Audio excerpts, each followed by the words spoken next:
अब बात करेंगे एक दूसरे चुनावी राज्य की, जहां से बड़ी एक रोचक तस्वीर निकलकर सामने आ रही है, जिसको आप देखेंगे तो कुछ हैरत में भी आप जरूर पड़ सकते हैं। देखिए, साम दाम दंड भेद चाणक्य काल से चली आ रही ये नीति इन दिनों राजनीति का बेहद जरूरी अंग है। बदले हुए दौर में से मास्टर स्ट्रोक भी कहा जाता है।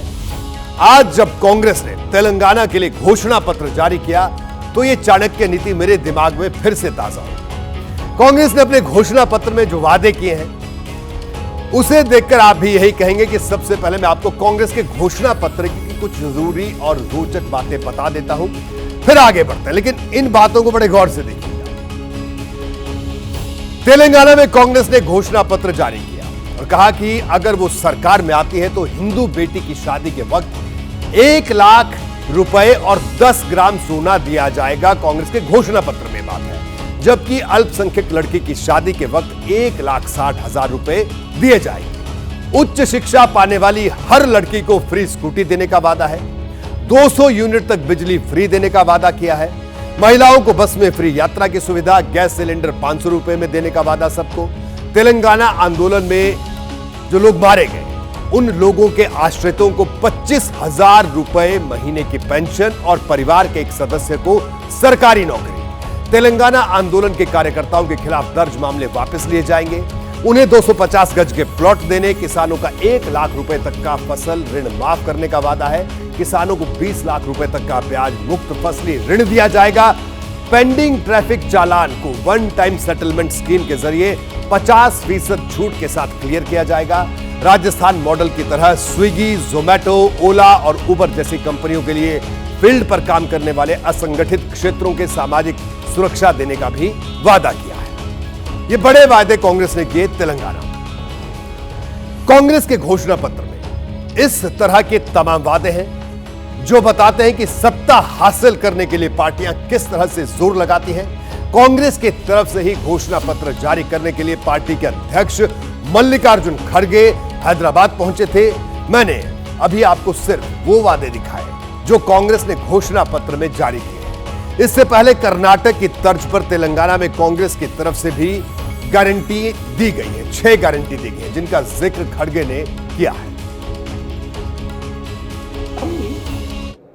6 गारंटी आपको दे रहे हैं।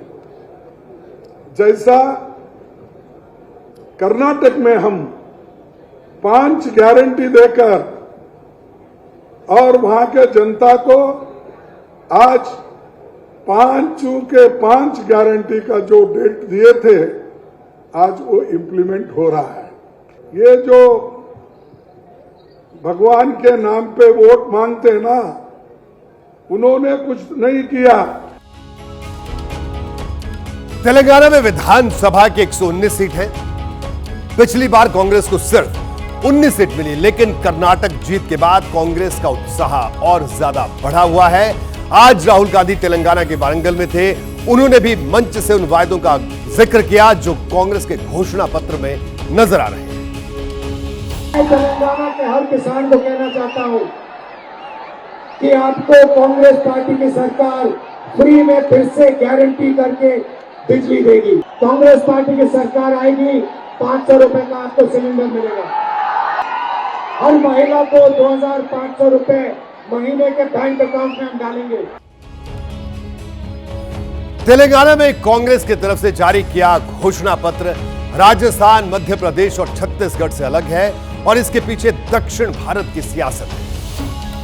अक्सर मैं देखता हूं कि जब दक्षिण भारत के किसी राज्य में विधानसभा चुनाव होता है तो इस तरह के चुनावी वायदों की भरमार होती है। ऐसा नहीं है कि तेलंगाना में सिर्फ कांग्रेस ने ही ऐसे वायदे किए हैं। वहां अभी जो पार्टी सत्ता में है उस बीआरएस के वादे भी कुछ कम नहीं है। उन्हें भी जरा समझिए, देखिए। महिलाओं को कर्ज देने की बात कही गई। महिलाओं को महीने में 3,000 रुपए तक का वायदा किया गया है। गैस सिलेंडर 400 रुपए में देने का वायदा किया है। किसानों को सालाना 16,000 रुपए देने की गारंटी है। खेती के लिए 250 यूनिट मुफ्त बिजली देने की बात कही है और बुजुर्गों को हर महीने 5,000 रुपए पेंशन देने की बात बीआरएस ने अपने घोषणा पत्र में कही है। तेलंगाना की राजनीति के जानकार यह भी मानते हैं कि इस बार बीआरएस और कांग्रेस के बीच कांटे की टक्कर हो सकती है। यही वजह है कि दोनों पार्टियां एक से बढ़कर एक वादे कर रही हैं और जहां तक सवाल बीजेपी का है तो वो 18 नवंबर को जारी करेगी अपना घोषणा पत्र, लेकिन फिलहाल वो कांग्रेस के चुनावी वादों पर तंज जरूर कस रही है। देखिए, अभी बीआरएस का मैनिफेस्टो देखे हम और कांग्रेस का मैनिफेस्टो देखे, ये क्या है, ये अनइम्प्लीमेंटेड मैनिफेस्टोस है। प्रियंका गांधी खुद ने बताया कि जो युवा है सबके लिए हम रोजगारी देंगे, आज तक नहीं हुआ, अभी भी चुनाव आया। तो ये अनइम्प्लीमेंटेड जो मैनिफेस्टोस है उसमें हम ज़्यादा दखल नहीं देंगे। उसमें चुनावी घोषणाएं देखकर एक बात साफ है कि राजनीतिक दलों का लक्ष्य सिर्फ चुनाव जीतने तक सीमित होता है। इसकी दूसरी कहानी क्या है वो भी मैं जल्दी से आपको बता देता हूं, उसको समझिए। 2019 में तेलंगाना पर 1,91,203 करोड़ रुपए का कर्ज था, जो 2023 में आकर 3,66,306 करोड़ रुपए हो चुका है। यानी पिछले 4 सालों में तेलंगाना की बकाया देनदारियां 92% बढ़ी हैं, यानी करीब करीब दोगुनी। तेलंगाना के हर व्यक्ति पर इस वक्त करीब 1 लाख रुपए का कर्ज है, अगर इस आंकड़े को देखते हैं। ये आंकड़े बताते हैं कि कुछ राज्यों को सिर्फ चुनावी रेवड़ी बांटने की ही चिंता होती है। इस बात की चिंता बहुत कम होती है कि उनका राज्य कर्ज के बोझ से कैसे उतरे, और चुनाव का घोषणा पत्र इशारा करता है कि बोझ आने वाले दिनों में और ज्यादा बढ़ने वाला है। जैसे ही घड़ी का काटा दोपहर 2:30 पे आए, बबीता जी का दिल सास बहू साजिश के लिए मचल जाए।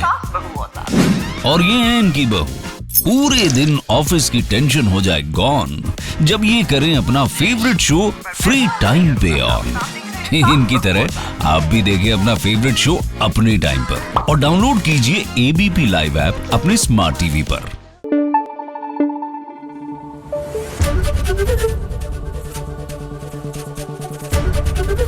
एबीपी न्यूज आपको रखे आगे।